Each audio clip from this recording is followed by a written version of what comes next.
Hola, ¿cómo están? No sé quién está ayudándome, que abrió la sala. ¿Me permitís compartir pantalla, por favor?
Voy a buscar el video.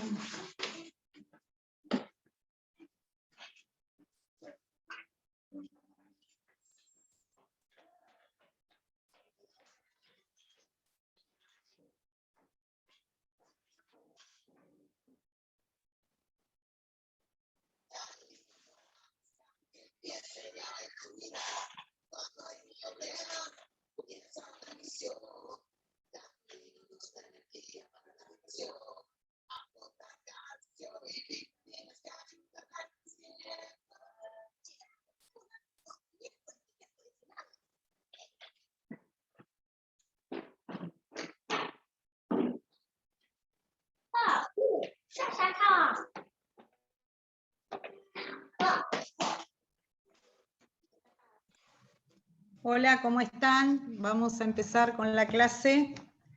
Lindo día, ¿eh? Una primaverita nos está regalando abril. Vaya, sí, ya, los últimos días de abril. Muy bien.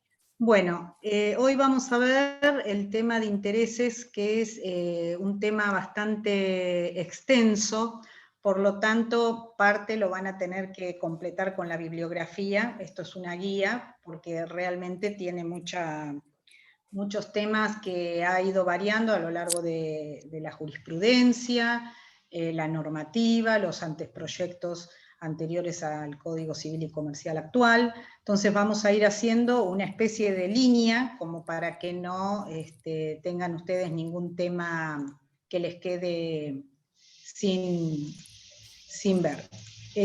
No sé quién abrió el Zoom para poder compartir pantalla, si me habilitan, por favor.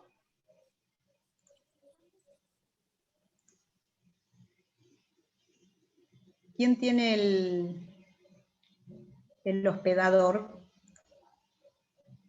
Bueno, denme un segundito que voy a ver quién tiene el hospedador, así podemos avanzar.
Bueno, chicos, vamos a ir comenzando y espero unos minutitos hasta que me habiliten para compartir pantalla.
Bueno, entonces comenzamos con el tema de intereses.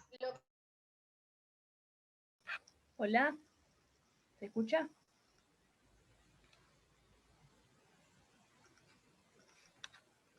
Profe. Muy bien. Bueno, el tema de intereses está relacionado con las deudas dinerarias. Entonces, lo que les voy a pedir, vayan ubicándose en el código aproximadamente, en los artículos 767, 768. Vamos a ver primero el tema del concepto. Cuando nosotros hablamos ¿de qué se tratan estos intereses? ¿Por qué tiene todo un capítulo y ha ido variando a lo largo de la jurisprudencia? Inclusive tiene tratamiento desde el derecho romano. Así que es un tema de importancia en cuanto a qué es lo que nosotros, o cuál es la importancia y qué es lo que está contenido dentro del concepto de intereses. Cuando nosotros hablamos de intereses, primeramente tenemos que decir por qué estamos en la unidad 11. Entonces, ¿por qué nosotros le vamos a dar todo una entidad a los intereses y por qué es importante para lo que son las deudas dinerarias? Cuando nosotros nosotros podemos avanzar tratando de visualizar cuál sería para mí la importancia de conocer, cuando hablo de intereses, en qué me puede afectar a mí como deudor y qué beneficios o qué derechos le da al acreedor de la deuda dineraria. Entonces ahí vamos a tener nosotros la aplicación de un instrumento que va a tener dos funciones muy importantes en el derecho. Va a tener la función compensatoria, por un lado, y la función moratoria. Entonces, si nosotros tuviéramos que dar un concepto de intereses, nos podríamos remitir a algunos conceptos más tradicionales, autores como Amial, López Cabana, Alterini, donde coinciden en un concepto general, que son los incrementos que devengan las obligaciones dinerarias en forma paulatina por el transcurso del tiempo. Y ahí nos detenemos un poquitito. A ver si puedo llegar a compartir pantalla. Denme un segundito porque la verdad que lo tengo bien esquematizado y para ustedes va a ser importante. Nos tomamos 2 minutitos. Alguien me daba ahí en participantes, no. Hacerse cargo del anfitrión por mí misma, no. Me tienen que dar esa posibilidad. A ver si me facilitan. Sí, profe, a mí también me aparece acá, pero te pide un código para hacerte cargo de la Claro, exacto. O sea, ninguno es hospedador. ¿Quieren chequear ustedes en sus nombres a ver si alguno de ustedes tiene la calidad de hospedador? Que tal vez me puede habilitar. Quizás les quedó a alguno de ustedes la calidad de hospedador. Si chequean Recién alguien ustedes... trataba de hablarle. una persona trataba de hablarle. Le estaba preguntando si le escuchaba, tal vez era la persona. Ah, ¿quieren fijarse ustedes quién es hospedador? Que seguramente alguno de estos participantes es hospedador.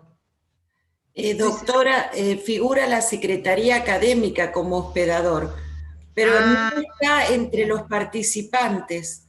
Bien, entonces si en este momento, a ver, en Secretaría Académica, ¿quién puede estar? En la galería. Bien. Secretaría Académica, no. A ver, Secretaría Académica.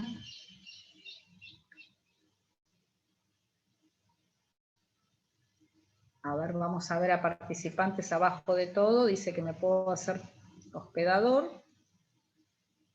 A ver. Reclama el hospedador, dice, claim host. Me pide una clave para eso.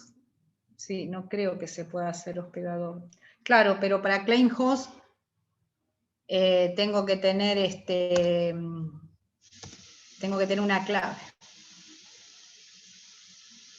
A ver si alguno de ustedes lo intenta y me habilita. Bueno, sin una pena, porque así lo íbamos visualizando con los artículos. Tenemos dos tipos entonces de clasificación. Primero vamos a los caracteres generales de los intereses. Los intereses como caracteres señalamos. Debe ser la clave, a ver, vamos a ver esa clave, perfecto. Gracias ahí quien me lo dio.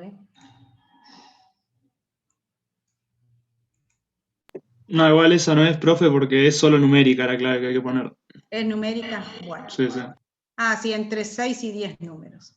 Bueno, vamos a ver si en algún momento me habilitan, lo hago. Entonces, doctora, vayan haciendo ustedes ¿sí? En el último icono que dice más, hay una opción que creo que dice solicitar ingreso como anfitrión. Sí, y ya lo vuelve a solicité, entrar como ya lo anfitrión. solicité. ¿No volvió a entrar usted? No. Porque a mí me pide volver a entrar como anfitrión. A ver, hacelo y por ahí vos me podés habilitar a mí. Si no, creo que otra opción puede ser salir todos de la reunión y volver a entrar. No, y ahí chicos, no se preocupen, no vale la pena. Lo hacemos así y después le subo el power. Una pena, pero bueno. Si alguien puede salir y volver a entrar como hospedador, sería genial, y si no, no se preocupe. Bueno, entonces, entre los caracteres que tenemos importantes son que los intereses son accesorios, los intereses son pecuniarios, siempre, periódicos, y por último se extinguen por los medios comunes de extinción de todas las obligaciones. ¿Sí? Entonces, dentro de estas características que se corresponden a todos los intereses, vamos a ver los dos tipos de intereses en los que nosotros vamos a centrar la función de estos intereses. Por su función, entonces, los intereses pueden ser compensatorios o moratorios. Si quieren, algún voluntario lee el 767 que hace referencia a los compensatorios. Ahí lo busco. ¿Quién lo puede leer? Ahí lo leo. Artículo 767. Intereses compensatorios. La obligación puede llevar intereses si son válidos los que han convenido entre el deudor y el acreedor, como también la tasa fijada para su liquidación. Si no fue acordada por las partes ni por las leyes, ni resultado de los usos, la tasa de interés compensatoria puede ser fijada por los jueces.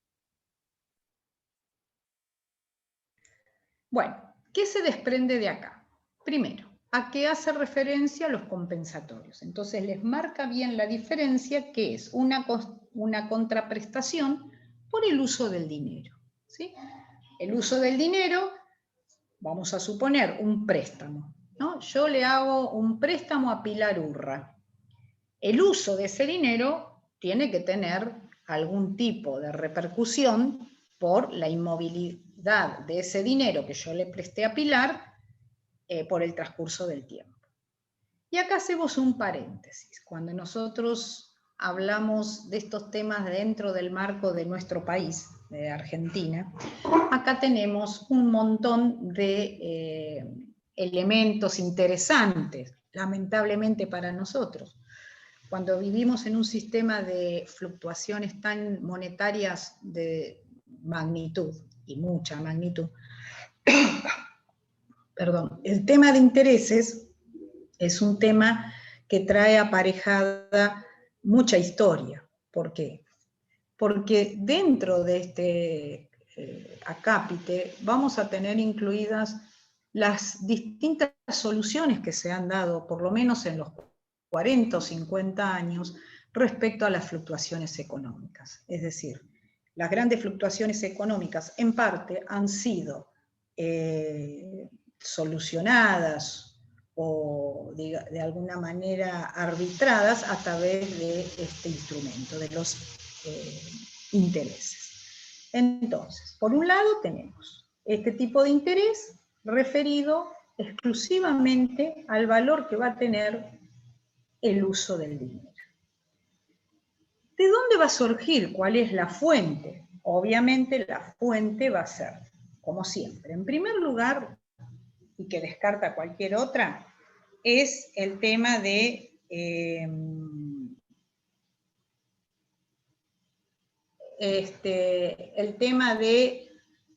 que ese uso de dinero va a tener incluido, por una parte, lo que las partes acordaron, siempre en primer término. Lo que las partes se hicieron cargo, las partes lo van a solucionar. Las partes lo van a tener como regla para ellos. Si las partes nada hubieran dicho, en algunos casos vamos a tener una determinación de cuánto va a corresponder en concepto de intereses en la misma norma, en la misma ley. Entonces, si nada dicen las partes, pero está establecido en la ley, esto va a implicar una solución. Y si no tenemos la solución ni en lo que acordaron las partes, ni en lo que dice la ley, residualmente lo vamos a tener la solución en manos del juez. Muy bien. Ahora, ¿qué pasa cuando nosotros lo dejamos en manos del juez?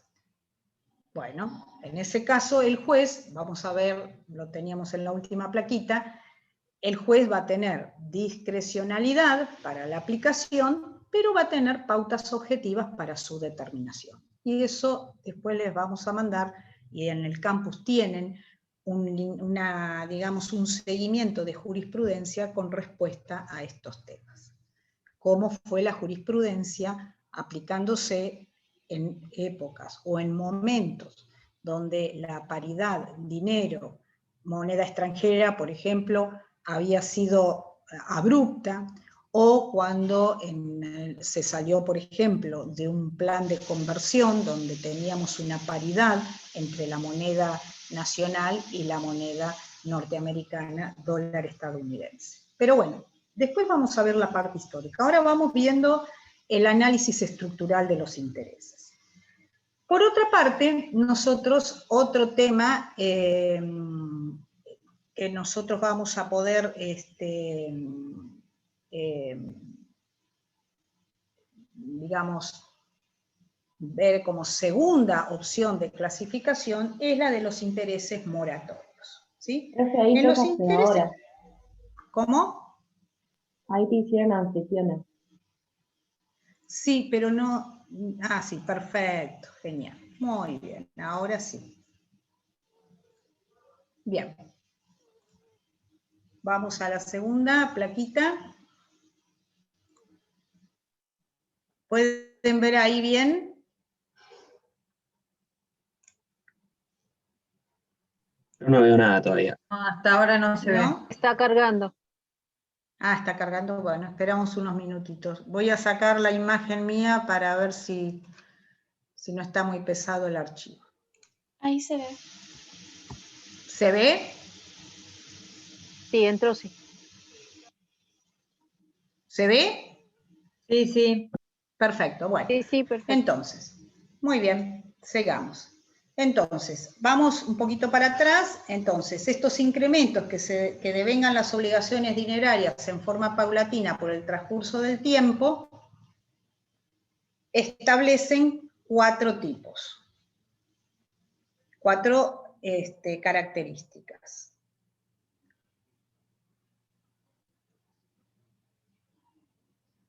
¿Las ven? Sí, profe. Sí. Profe, se ve bien.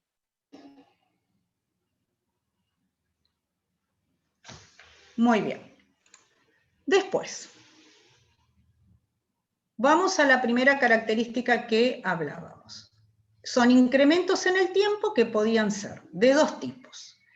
La retribución por su uso, la primera característica, vamos a ponerlo un poquito más gruesa, ¿por qué va a estar? Esta va a ser el primer tipo que vimos, que son los compensatorios. Y el segundo tipo, que vamos a ver, si alguien lo quiere leer, que es el artículo que sigue, el 768, cuando habla de los intereses moratorios. ¿Y estos qué van a tener contenido? La indemnización por el retardo en el cumplimiento. ¿Alguien se ofrece? Sí, profe, yo, Sonia. Muy bien. Artículo 768. Intereses moratorios. A partir de su mora, el deudor debe los intereses correspondientes. La tasa se determina: A, por lo que acuerden las partes; B, por lo que dispongan las leyes especiales; C, en subsidio, por tasas que se fijen según las reglamentaciones del Banco Central. Muy bien. Entonces, entre el artículo 767 y 768, nosotros podemos deducir quiénes pueden determinar esos intereses. Esos intereses pueden ser determinados por las partes, por el juez, por la ley. En realidad me hubiera gustado al revés acá, por las partes, por la ley, el juez. ¿Sí? Vuelvo a insistir, cuando las partes lo han determinado, por ejemplo, un contrato de alquiler. Las partes allí convienen el pago periódico de una suma de dinero por el uso de un inmueble. ¿Qué ocurriría si eso se abona o no se abona directamente? ¿Cuáles serían las consecuencias? O sea, puede ser un incumplimiento tardío o incumplimiento absoluto. Si las partes tuvieron determinado ese tipo de interés, bueno, seguramente cuando así lo establecieron, tuvieron en cuenta cuáles van a ser las consecuencias, y esas consecuencias tienen incluido, inclusive, una especie de determinación del daño, ¿no? La parte que espera cobrar su alquiler dice, si no me pagan tiempo, bueno, yo voy a poner una sanción, una penalidad por ese incumplimiento que puede tener el formato de interés, pero que está previsto una indemnización por ese incumplimiento. Después la ley puede en algunos casos ya tener previsto de antemano cuáles serán las consecuencias del incumplimiento, ya sea tardío o el incumplimiento total. Y finalmente, el juez lo va a determinar con qué parámetros. Y ahí tenemos que acceder a otro concepto. El juez va a tener distintos parámetros que se va a basar en la jurisprudencia, qué es lo que vienen diciendo las sentencias, cuáles son las reglas del mercado, cuáles son las condiciones monetarias de un momento determinado, ¿sí?, en el país, y hará los ajustes necesarios como para poder tener incluido en ese rubro de intereses todas esas fluctuaciones que van a influir en ese costo. Entonces, la segunda categoría, los compensatorios eran los anteriores, la indemnización por daños y perjuicios. En ambos tipos de intereses vamos a introducir la palabra tasa de interés. ¿Qué es la tasa de interés? Seguramente ustedes han escuchado hablar de lo que es una tasa de interés. ya sea por el pago de una tarjeta de crédito, ya sea porque han comprado algo en cuotas y está previsto qué ocurre si pagan fuera de término. Eso, en general, lo van a tener escuchado al menos, si es que no actúan o operaron en el mercado bancario. Si ustedes actúan en el mercado bancario, entonces automáticamente ustedes van a poder entender de qué estamos hablando. Pero en términos generales, para que ustedes se ubiquen, cuando nosotros hablamos de tasa de interés, estamos hablando de qué es lo que ocurre en el banco cuando un cliente, por un lado, deposita dinero y cobra un interés como consecuencia de ese depósito, ¿sí? Cuando ustedes ven un depósito a 30 días, un depósito a 60 días, etc. Entonces, en ese contrato está establecido cuáles van a ser los resultados por esa inmovilización de dinero a favor de del depositante. Esa sería la tasa pasiva, ¿sí? Se trata de un depósito, la tasa de interés implica el pago que recibe la persona que deposita el dinero por una determinada cantidad de tiempo. Por otro lado, tenemos la tasa activa. Entonces, ¿qué ocurre al revés? Si ese banco otorga un crédito, ¿cuál es la tasa de interés que ese deudor va a pagar a quien le presta por el uso del dinero? Siempre esta tasa activa va a ser mayor que la tasa pasiva. Muy bien. Cuando en el caso anterior, en este caso, estas tasas las va a manejar el banco, ¿no es cierto? Banco y cliente. El banco lo va a ofrecer, el cliente lo toma o lo deja. Pero por otro lado, veníamos en el desarrollo que cuando no lo establecen ni las partes ni la ley, lo va a determinar el juez, ¿sí? ¿Qué pasa cuando estas facultades son del juez? Muy bien, acá el juez, vamos a hacer algunas apreciaciones. El juez primero que tiene facultades para fijar esa tasa. ¿Cómo la va a fijar? Bueno, ahí ustedes van a ver en distintos fallos que están en el campo, que los pueden visualizar, cómo se ha ido resuelto en los últimos años. El juez lo que va a tratar de hacer es crear un sistema lo más justo posible de retribución respecto a lo que esté en juego, ¿no es cierto? A la suma de dinero, desde cuándo va a correr ese interés y cuánto va a ser. Ahora, este juez tiene amplias facultades. Entre estas amplias facultades podemos decir que la ley faculta a los jueces a reducir esos intereses cuando esa tasa, ¿no?, resulte absolutamente desproporcionada o signifique la capitalización de intereses desproporcionadamente. ¿Y cómo va a ser el juez para estipular si estamos frente a una situación desproporcionada o no? Bueno, él va a tener que hacer un comparativo, él o ella, con el costo medio del dinero, tanto para deudores como operaciones similares en el lugar donde se contrajo la obligación.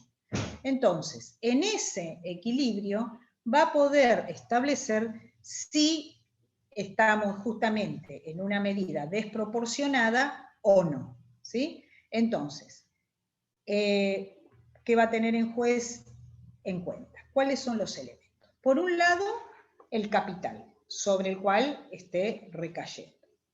El costo medio del dinero, tanto para deudores, ¿sí?, como para acreedores.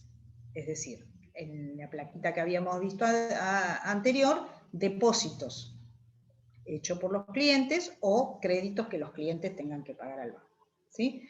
Entonces, esta regla, ¿sí?, la del 771, permitió superar algunas discusiones del pasado, en el sentido de que si era posible o no solicitar judicialmente la reducción de intereses, si esto iba o no contra la voluntad de las partes. penales. Lo que pasa, que vuelvo a insistir, en un terreno tan movedizo como es Argentina, donde estas fluctuaciones realmente han sido de tipo muy extremas, entonces con esta norma del artículo 771 ustedes tienen resuelto ese tema.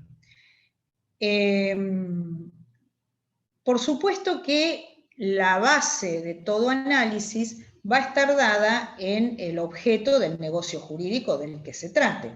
Por lo tanto, sí o sí vamos a tener que tener en cuenta, o vamos a tener que resolverlo a la luz de los artículos 502 y 953 del Código Civil. A ver si por favor me lo pueden leer. 502 y 953. ¿Algún voluntario?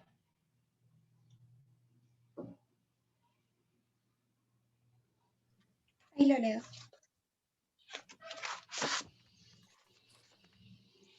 502. Responsabilidad posterior a la participación por deudas anteriores. Después de la partición, cada uno de los cónyuges responde frente a sus acreedores por las deudas contraídas con anterioridad, con sus bienes propios y la porción que se le adjudique de los gananciales. Bien. ¿Y 953?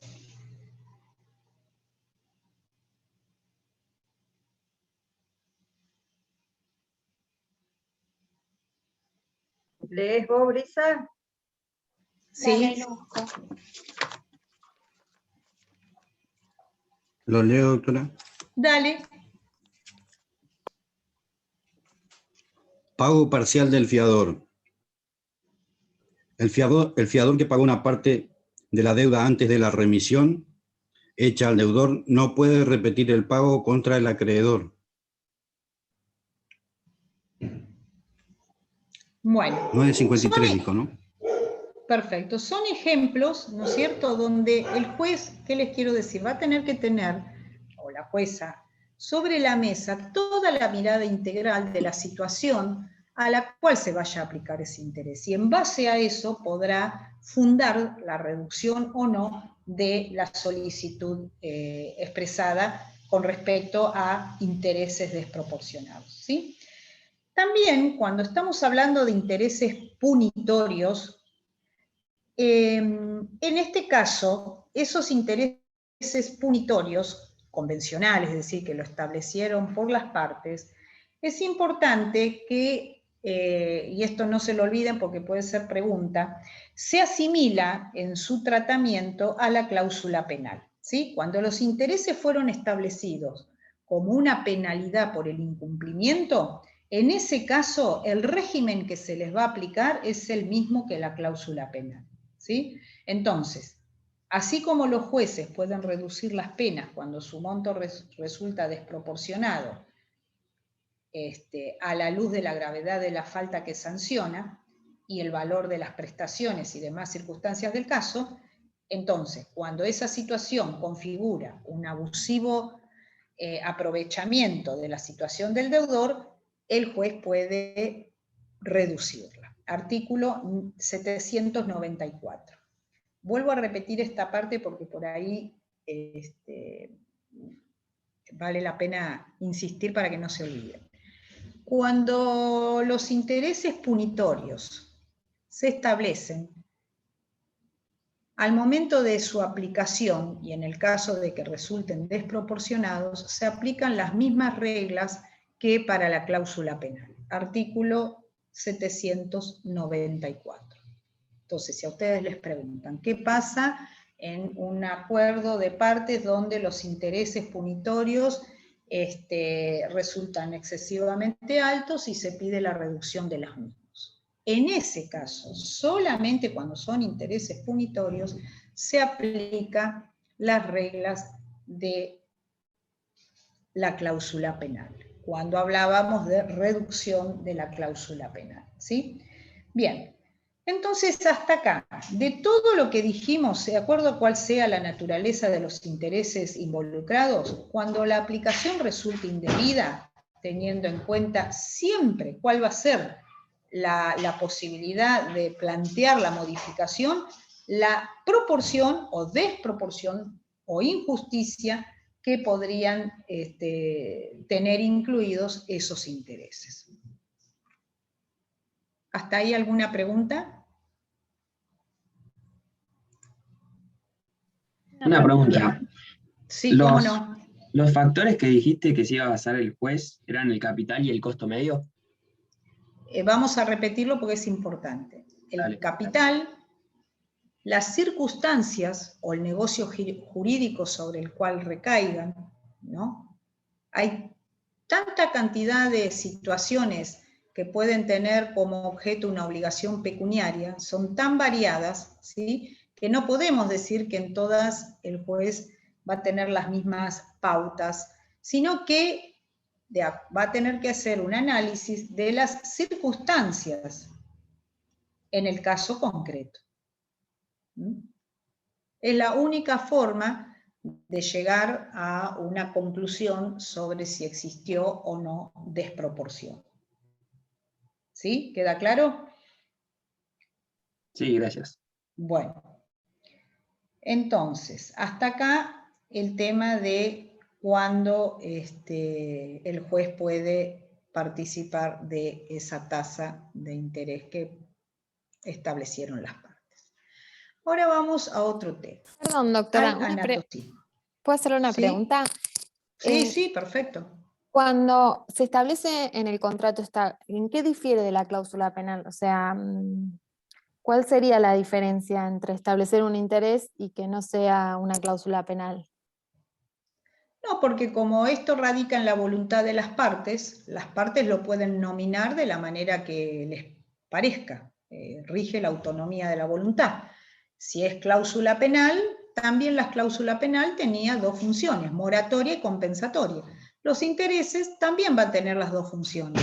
Lo único que en su redacción y en su pauta, las partes lo van a denominar intereses y podrán decir de tal fecha a tal fecha, en caso de que no se hubiera pagado en término, el interés que regirá será tal, o de tal o ante el incumplimiento total, las consecuencias serán tales. Eso lo va a establecer, lo van a establecer las partes. No hay una obligación de establecerlo o como cláusula penal o como interés. Queda en la absoluta libertad de las partes. Profe, y disculpa, la cláusula penal no es accesoria igual, ¿o no? Y la cláusula penal también es accesoria. Ah, también. Tiene la No, misma tenía entendido que era una o la Exacto. otra. Ah, está bien. No, es accesoria.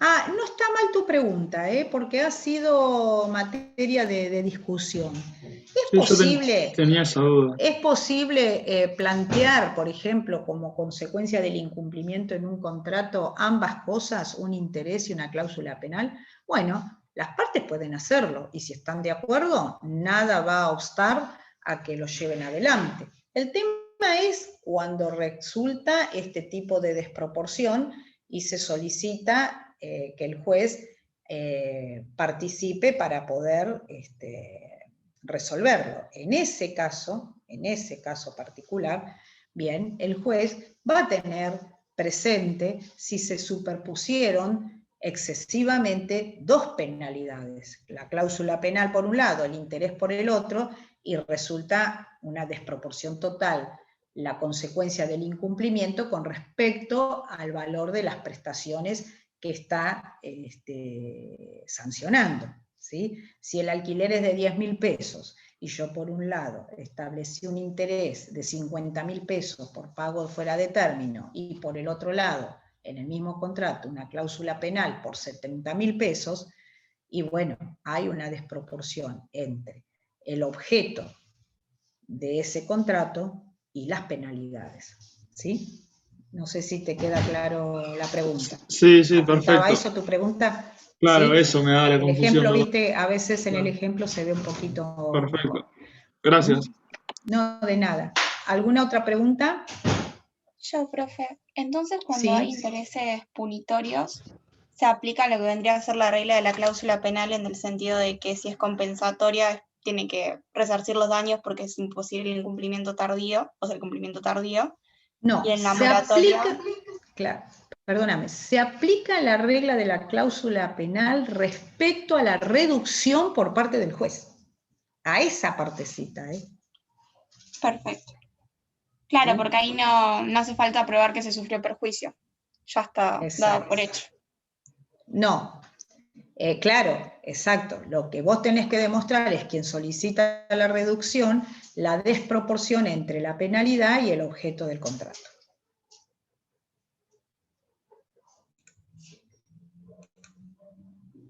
Bien, bueno, ahora vamos al punto de anatosismo. ¿De qué se trata esto del anatosismo? Nosotros decíamos cuando hablamos de los intereses que partimos de un capital, ¿sí? Yo te presto dinero y vos por el uso del dinero, en el transcurso de tanto tiempo, me vas a tener que retribuir con tanto más dinero como un pago, una retribución por el uso de ese dinero, ¿correcto? Ahora, yo, a medida que se van acumulando esos periodos de intereses, voy a tener individualizadas dos sumas de dinero. Por un lado, el capital, ¿no? Sobre el cual va a ir aplicándose el interés. Por el otro lado, al mes siguiente yo voy a tener ese capital más intereses. Y al otro mes voy a tener ese capital más los intereses, más nuevos intereses.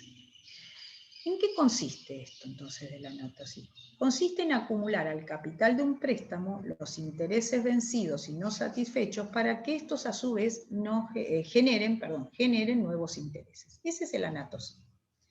¿Tienen una cuenta matemática para poder visualizarlo? El primer mes la deuda eran 1.000 pesos y el no pago de la deuda eran 100 pesos el primer mes. Entonces era 1.000 más 100. Pero resulta que yo, que estoy aplicando una tasa de interés, ponele, del 10%, por eso eran 100 pesos sobre 1.000, el segundo mes voy a tener otros 100 pesos. Bueno, ¿cómo corresponde?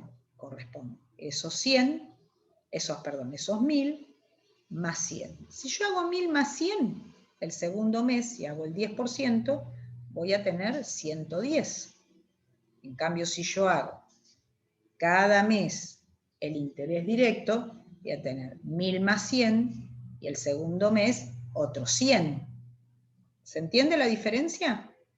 El anatosismo es sumarle al capital, capitalizar los intereses. Antes de avanzar, si alguien no entendió esto, hacemos de vuelta o alguien hace de vuelta la práctica de la cuenta matemática. Profe, tengo una duda. En el caso de la cláusula penal, ¿no? Ya estaría estipulado el interés o la pena que tiene que, o sea, la retribución que tiene que dar. En ese caso estaría mal aplicar intereses a esa misma pena, ¿no? Claro, la cláusula penal ya tiene establecido no intereses, tiene establecido su penalidad, pero estamos en el tema anterior, ¿no? Para no confundir a los chicos. Ya tiene Claro, en este establecida caso la penalidad. no estaría Exacto. establecido, por eso, ¿no? Exacto, exacto. Bien. Muy bien. ¿Entendiste lo de anatosismo? Sí, ahí lo entendí. Pasa que estaba viendo, digo, en la cláusula penal estaría mal visto, o sea, sumarle a los intereses esos más intereses, Perfecto. pero en el anatosismo no, porque no estaría establecido previamente. En el anatosismo, entonces, en principio, ¿sí? No está permitido. Vamos a ver. Entonces acordamos que el anatosismo es la capitalización de los intereses o interés compuesto, de modo que cada mes se va agregando los intereses nuevos que se van generando. Muy bien, ¿qué pasa con esto? Cuando el interés del segundo mes se apliquen a la sumatoria total de los intereses y así cada mes que se va devengando, el artículo 770 establece claramente que no se deben intereses de los intereses. Entonces, artículo del anatosismo 770. No se deben intereses sobre intereses. Este es el principio general. ¿Sí? No se deben intereses sobre intereses. Muy bien. Como siempre tenemos las excepciones. cuáles serían las excepciones. Vamos a ver las 3 excepciones. Acá las tienen en el Power para que realmente las miren en forma particular, porque uno dice, el anatocismo está prohibido, el anatocismo no se puede ejercer. Sin embargo, tenemos las excepciones que son muy grandes, muy amplias.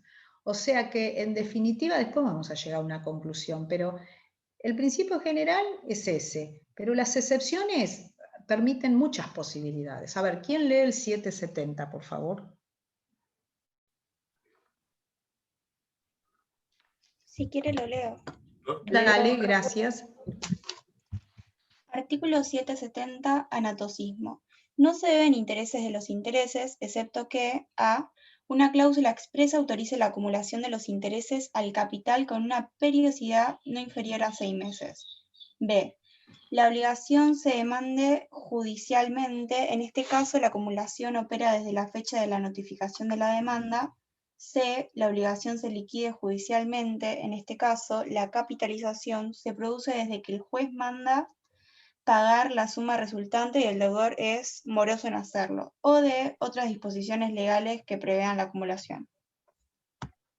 Bien. Vamos entonces a ver cada ejemplo. Primero, el principio general, ¿no? La voluntad de las partes. Entre las excepciones acá, si quieren, entre paréntesis, voluntad de las partes. El pacto en este sentido que hagan las partes puede ser inclusive anterior o posterior a que se devenguen los intereses. Inclusive puede ser posterior al vencimiento de la obligación. ¿Quién puede negarle a las partes que de común acuerdo así lo establezcan? ¿Sí?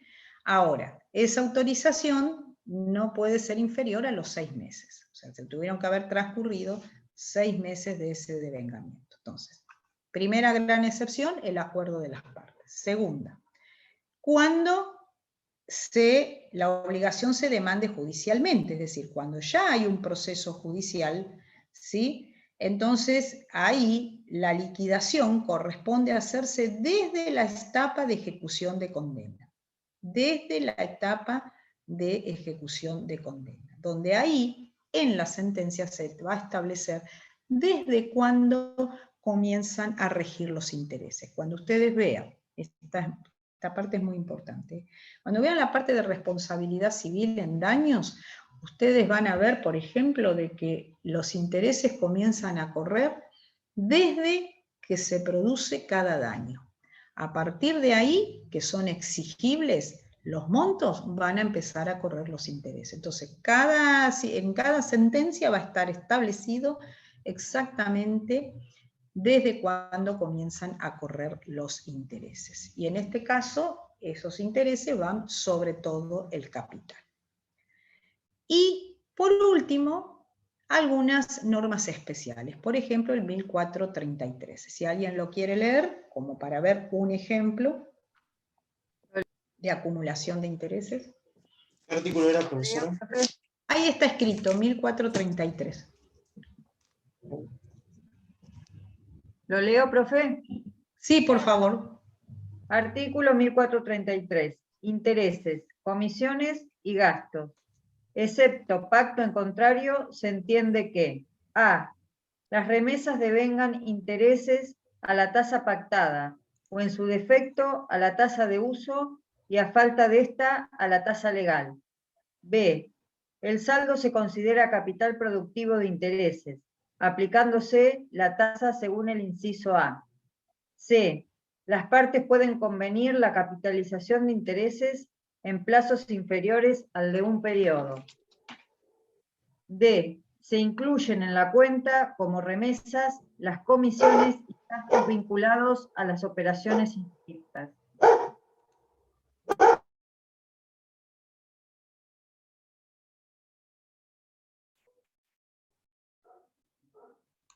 Disculpen. Bueno, perfecto, muy bien. Eso es un ejemplo. Entonces, cuando haya disposiciones en particular respecto a esto, nos corremos del principio general de la prohibición del anatocismo y se aplica la norma especial. Les tiro otro artículo del 1398, como ejemplo en el caso de las cuentas bancarias. Bueno, cualquier cosa, ya les digo, hay mucho material en el campus. Este es un tema que hay que mirarlo con tranquilidad, con detenimiento, porque ha llevado, hay mucha actividad jurisprudencial en esta materia. Bueno, nos vemos la clase que viene. Profe, discúlpame, ¿se escucha? ¿Sí? Te quería hacer una consulta sobre el parcial, si ya se sabe hasta qué unidad entra, por una Al cuestión de doctor organización. Brun, el martes se lo preguntan al doctor Brun, que él les dice exactamente. Bueno, listo. Profe, Gracias. ¿Sí? la pregunta era parecida a la de la compañera, si seguimos avanzando con las próximas unidades, porque hoy sería la Al última doctor clase según el Brun, cronómetro. al doctor ¿El martes? Brun, sí, sí. Perfecto, sí, gracias. sí, bueno, adiós.